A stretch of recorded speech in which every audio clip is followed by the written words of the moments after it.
Assalamualaikum warahmatullahi wabarakatuh. Good morning my students for PA, and how are you today? I hope you and your family are fine. Baiklah anak-anak Miss semuanya yang kelas 4 PA, kita kembali belajar tematik hari ini. Hari ini kita masih di tema 9 subtema kedua. Nah anak-anak Miss semuanya, di pembelajaran sebelumnya, kita sudah mempelajari tentang sumber daya alam. Sumber daya alam berdasarkan jenisnya terbagi menjadi dua, yaitu sumber daya alam hayati dan sumber daya alam non-hayati. Hari ini, kita akan fokus belajar mengenai sumber daya alam hayati.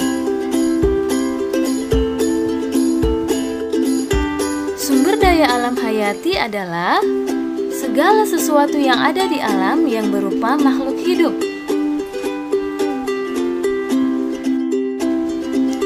Sumber daya alam hayati terbagi menjadi dua. Yang pertama adalah sumber daya alam yang berasal dari tumbuhan, atau biasa kita sebut dengan sumber daya alam nabati. Contohnya adalah sayur-sayuran, kacang-kacangan, padi, jagung, dan lain sebagainya. Yang kedua adalah sumber daya alam yang berasal dari hewan. Contohnya sapi, kambing, ikan, udang, dan lain sebagainya. Sumber daya alam nabati atau biasa kita singkat dengan SDA nabati berasal dari tumbuh-tumbuhan dan dimanfaatkan oleh manusia sebagai yang pertama sebagai bahan pangan. Bahan pangan adalah bahan makanan sehari-hari. Contohnya adalah padi, jagung, wortel, kangkung, singkong, kacang-kacangan, dan lain sebagainya. Kemudian yang kedua, sebagai bahan sandang. Bahan sandang adalah segala sesuatu yang bisa dipakai oleh manusia, yaitu pakaian. Pakaian berasal dari kapas. Kemudian yang ketiga adalah sebagai bahan papan. Nah, bahan papan di sini maksudnya adalah bahan untuk membuat tempat tinggal.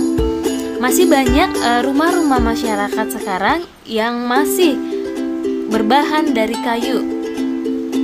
Kemudian yang keempat sebagai perabotan rumah tangga dari kayu. Contohnya meja, lemari, kursi, dan lain sebagainya.